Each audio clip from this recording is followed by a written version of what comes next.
Morning and Assalamu alaikum students. Today we'll start new chapter of class 6 NCERT book, chapter 11. This is unit 6 and chapter 11. Let's start the chapter. Before we start the chapter, let's read this portion before you read. In this lesson we look at what we are like and how each of us is different.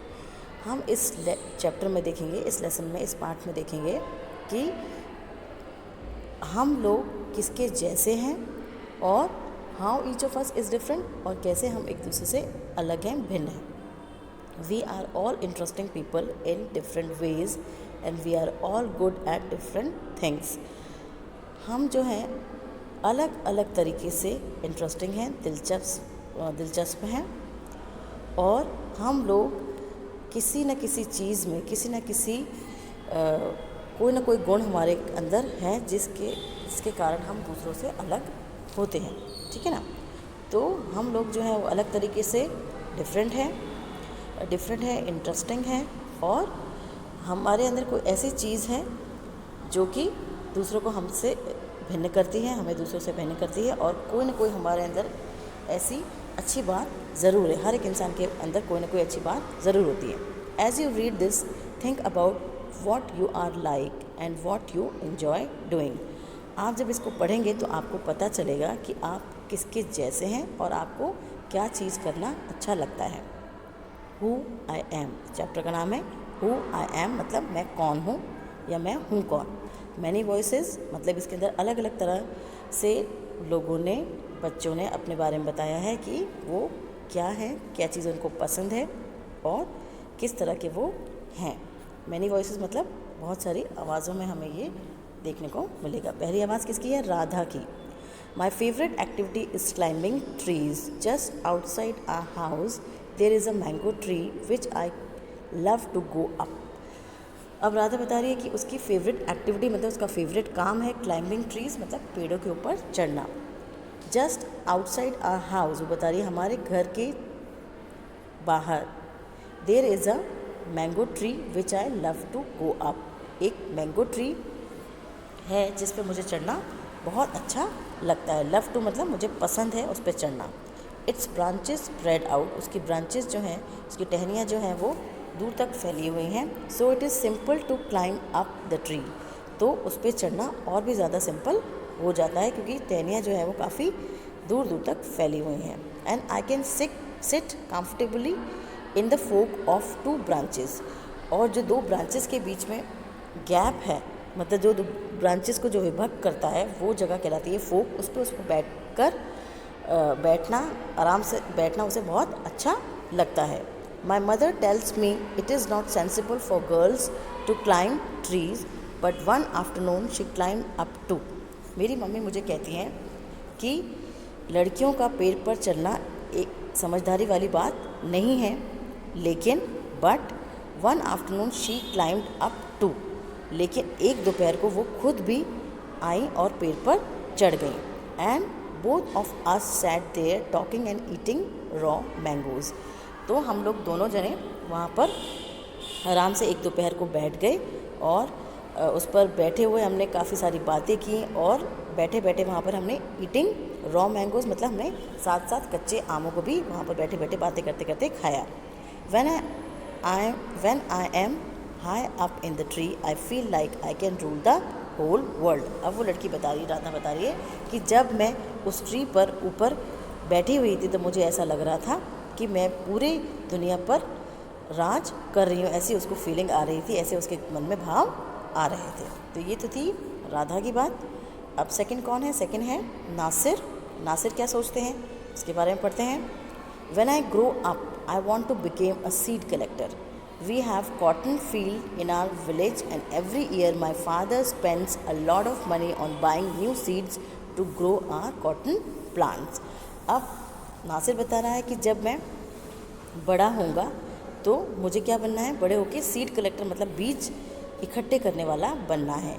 We have cotton fields in our village and every year. अब वो बता रहा है कि हमारे गांव में हमारे पास कॉटन की फील्ड्स थी मतलब कॉटन के खेत थे उनके गांव में, उनके पास में. और हर साल उसके फादर जो है वो नए बीज खरीदने के लिए बहुत सारे पैसे जो है खर्च किया करते थे। कॉटन के नए बीज खरीदने के लिए हर साल वो बहुत ज़्यादा पैसे खर्च किया करते थे उसके father. My grandfather told me that many years ago he could collect the seeds from his own plants which could be sown to grow new plants during the next year। और उसके ग्रैंडफादर ने उसको बताया था कि बहुत साल पहले वह लोग अपने खुद के उगाए हुए कॉटन प्लांट से ही बीज इकट्ठे करते थे और जो कि उन बीजों को अगले साल नए पौधे उगाने के लिए यूज़ में लिया जाता था। But today that doesn't work, so we have to spend money to buy new seeds every single year. लेकिन अब जो है ये जो तरीका है वो काम नहीं करता है, इसलिए हर साल हमें नए सीड्स, नए बीज खरीदने के लिए हर साल जो है बहुत ज़्यादा पैसा खर्च करना पड़ता है और नए बीज खरीदने पड़ते हैं। I want to find out why that is so. अब वो कह रहा है मैं ये जानना चाहता हूँ कि ऐसा क्यों है। I want to learn how to preserve seeds. अब वो ये सीखना चाहता है कि सीड्स को प्रिजर्व करके, रक्षित करके कैसे रखा जाए, so that we can use them again and not spend money every year, ताकि हम उन बीजों को, प्रिजर्व करे हुए बीजों को वापस यूज़ कर सकें और हमें हर साल बहुत सारा पैसा बीजों को ख़रीदने में खर्च ना करना पड़े। तो ये तो था नासिर की बात। अब रोहित, नेक्स्ट इज़ रोहित। रोहित क्या सोचते हैं? If I had a huge amount of money I would travel and travel. I want to see the mountains of New Zealand because they look beautiful in magazine picture. अब वो कह रहा है कि अगर मेरे पास बहुत सारा पैसा होगा तो मैं क्या करूँगा, घूमता ही घूमता रहूँगा। मुझको ट्रैवलिंग का बहुत शौक़ है और वो घूमना ही घूमना चाहता है। बोला कि अगर मेरे पास बहुत सारा पैसा होगा तो मैं घूमना ही पसंद करूँगा। I want to see the mountains of New Zealand. वो न्यूजीलैंड के माउंटेन्स देखना चाहता है क्योंकि they look beautiful in a magazine picture.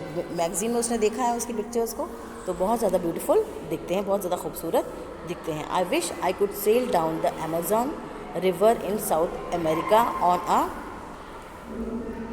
Raft. अब वो ये चाहता है कि अमेज़ॉन रिवर में वो सेल करे, मतलब उसमें बोट के अंदर सवार होकर, साउथ अमेरिका में जो कि अमेज़ॉन रिवर है उसमें वो बोट के अंदर, शिप के अंदर सवार होकर उसको वहाँ पे सेल करे उस रिवर के अंदर। I want to live on beaches of Lakshadweep. और वो लक्षद्वीप के जो समुद्री तट हैं, बीचेस हैं, वहाँ पर रहना चाहता है। And dive down to see coral.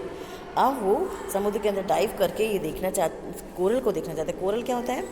जो समुद्र के नीचे जो एनिमल्स होते हैं उनके जो बोन से जो पदार्थ बनता है, वाइट कलर का भी हो सकता है, रेड कलर का भी हो सकता है, उसको कोरल कहते हैं। तो वो देखना चाहता है समुद्र के अंदर डाइव करके।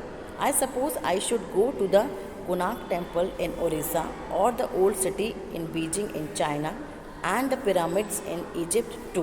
अब वो कहाँ कहाँ जाना चाहता है? वो कोनार्क टेम्पल देखना चाहता है जो कि ओडिशा में है, और ओल्ड सिटी देखना चाहता है जो कि बीजिंग में है, चाइना के अंदर, and the pyramids in Egypt to.